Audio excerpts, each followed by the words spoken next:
Hello guys, welcome to my blog. আজকে আমি বানাবো চানা, কাবুলি চানা, যেটা বানাতে চলেছি মাটন কিমার সাথে।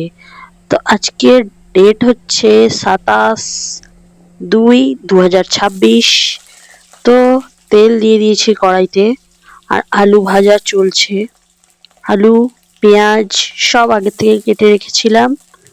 তো আমাকে আলাদা করে কাটার ভিডিওগুলো করতে হয়নি। তো আমি কিভাবে বানাচ্ছি আজকে তোমাদের সাথে রেসিপিটা, পুরো ফুল রেসিপিটা শেয়ার করতে চলেছি। তো ভিডিওর সাথে থাকো আর দেখতে থাকো। যদি ভিডিওটি ভালো লাগে অবশ্যই চ্যানেলটি সাবস্ক্রাইব করে দিও। আর দেখো, আমার আলু ভাজা হয়ে গেছে। আমি আলু তুলে নিয়েছি, এখানে জিরা ফোড়ন দিয়েছি, গোটা গরম মশলা, তেজপাতা আর পেঁয়াজ একটু ভেজে নিচ্ছি। আর এখানে সব ড্রাই মশলা নিয়ে নিয়েছি, নুন, হলুদ, লঙ্কার গুঁড়ো, জিরা গুঁড়ো, ধনিয়া গুঁড়ো, চানা মশলা, সব যত রকমের বেসিক মশলা থাকে, আদা রসুন বাটা, সবই নিয়ে একসাথে একটু জল দিয়ে একটা এরকম পেস্ট বানিয়ে রাখছি। আর সব মশলায় দিয়ে দেব।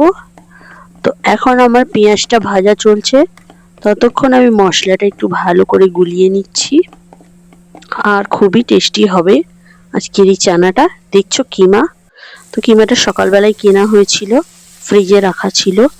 তো এই যে কিমাটা এখন আমি পেঁয়াজের সাথে ভালো করে ভেজে নিচ্ছি, যাতে এর একটা স্মেল থাকে, ওই স্মেলটা যাতে চলে যায়।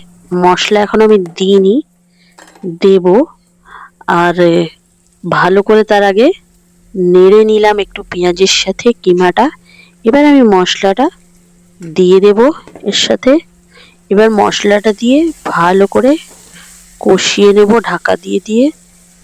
আমার এই মশলাটা কষাতে কমসে কম আধা ঘন্টা 15 মিনিট মতো টাইম লেগেছে, প্রায় বলতে পারো 1 ঘন্টার কাছাকাছি। আর কিমা যখন দেওয়া হচ্ছে, মশলাটা যদি ভালো করে না কষানো হয় তবে কিন্তু টেস্টি লাগবে না। তো এখন মোটামুটি একটু কষানো হয়ে গিয়েছে।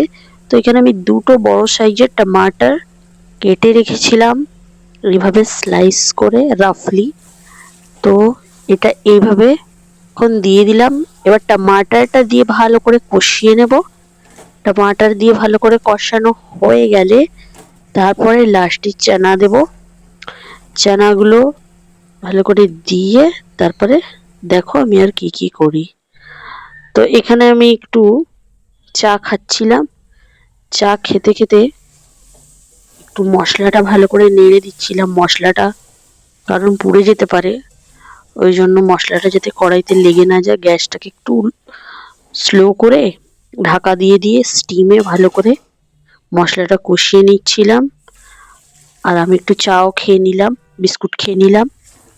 আর এই যে দেখছো, আমি এখন যে ভাজা আলুগুলো ছিল ওগুলো দিয়ে দিয়েছি, দেখতেই পাচ্ছ আমার মশলা তেল ছেড়ে দিয়েছে। এবার এই যে দেখছো, কাবলি চানাটা যে বয়েলড করে রেখেছিলাম ওগুলো আলাদা তুলে রেখেছিলাম। তো এই সময় এই কাবলি চানাগুলো ভালো করে দিয়ে দেব। এগুলো দিয়েও আবার একটু ভালো করে কষিয়ে নেব।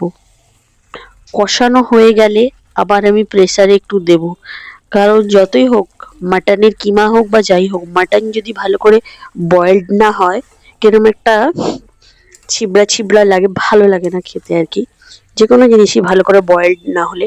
তো এবার আমি কষিয়ে নিয়ে প্রেসার কুকারে দিয়ে দেবো, দুটো সিটি মেরে নেব। তার আগে আমি কি করব, ভালো করে কষিয়ে নিয়ে জল ঢেলে গরম মশলা, কসুরি মেথি, আর এই সময় ভালো করে নুন চেক করে নেব। তো রিতমকে খেতে দিয়ে দিয়েছি, আমার তো হয়ে গেছে। রিতম পড়াশোনা করে এসছে, ও টিউশনে গেছিল। তো রিতমকে আমি দিয়ে রিভিউ জিজ্ঞেস করছিলাম যে কিরে কেমন হয়েছে, কেমন খেতে হয়েছে বল। তো রিতমের তো সেই টেস্টি লেগেছে। রিতম আজকে কমসে কম 6টা রুটি খেয়ে নিয়েছে, যে কোনোদিনই 6টা রুটি খায় না অন্যান্য সময়। রেকর্ড করে দিয়েছে রিতম দাস।